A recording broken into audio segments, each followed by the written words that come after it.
সংস্কার ও পরিবর্তনের পথে বাংলাদেশকে সব ধরনের সহায়তার আশ্বাস জাতিসংঘ মহাসচিব অ্যান্তোনিও গুতেরেসের। আহ্বান জানিয়েছেন নাজুক সময়ে আন্তর্জাতিক বিশ্বকেও এই দেশের প্রতি সহযোগিতার হাত বাড়াতে।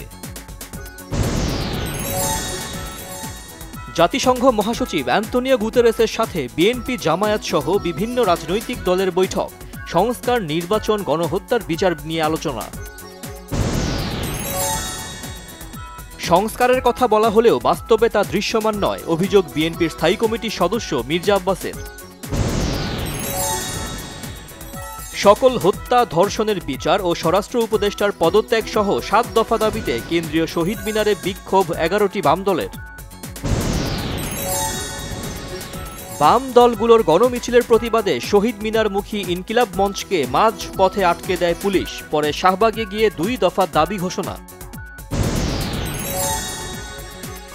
জামায়াতে ইসলামীর আমির ডাক্তার শফিকুর রহমান বলেছেন, দৃষ্টান্তমূলক শাস্তি না হওয়ায় ধর্ষণের মতো অপরাধ বাড়ছে। গণপরিবহনে নারীদের নিরাপত্তা নিশ্চিতে ঢাকা মেট্রোপলিটন পুলিশ ডিএমপির অ্যাপ ভিত্তিক পরিষেবা চালু। হেল্প নামে অ্যাপে নারীরা অভিযোগ করতে পারবেন।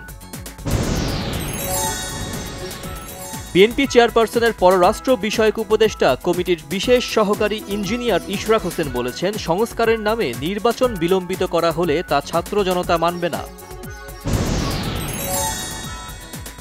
ধর্ষকদের প্রকাশ্যে ফাঁসির দাবি সহ ৫ দফা দাবি নিয়ে মানববন্ধন জামায়াতে ইসলামীর মহিলা শাখার। বুয়েট ছাত্র আবরার ফাহাদ হত্যা মামলার আসামিদের ডেথ রেফারেন্সের জেল আপিল ও আপিলের রায় হতে পারে রবিবার।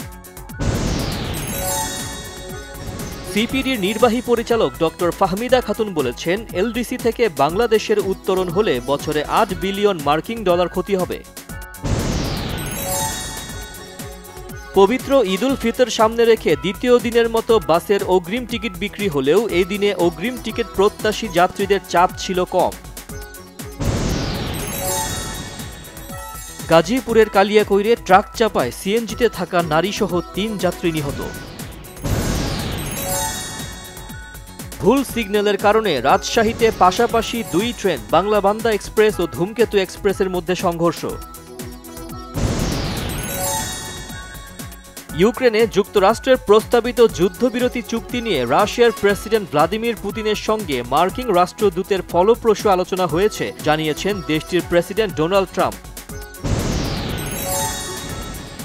থাইল্যান্ডে আশ্রয় নেয়া উইঘুর মুসলিমদের মধ্যে ৪০ জনকে চীনে ফেরত পাঠানোর ঘটনায় ক্ষুব্ধ যুক্তরাষ্ট্র। প্রিমিয়ার ক্রিকেট লিগে ৫ম রাউন্ডে জয় পেয়েছে মোহামেডান, আবাহনী ও Gazi cricketers. ২৫ March Asian cup বাছাইয়ের ৩য় রাউন্ডের ম্যাচে ভারতের মুখোমুখি হবে বাংলাদেশ। ৬০ বছরে পা দিয়েছেন আমির খান। জন্মদিন উপলক্ষে মুম্বাইয়ের একটি হোটেলে সাংবাদিকদের সঙ্গে নতুন প্রেমিকা গৌরী স্পার্টের পরিচয় করিয়ে দেন। জানান, ২৫ বছর আগে তাদের প্রথম দেখা, মাঝে যোগাযোগ বিচ্ছিন্ন ছিল, কয়েক বছর আগে আবার দেখা। উবারে রাজধানীর বনানী যাবার পথে কুর্মিটোলায় হঠাৎ গাড়িতে আগুন ধরে যায়। প্রাণ সংশয়ে পড়েন সঙ্গীত শিল্পী ও অভিনেত্রী পারসা মাহজাবিন। তড়িঘড়ি করে গাড়ি থেকে বেরিয়ে প্রাণে বেঁচেছেন তিনি।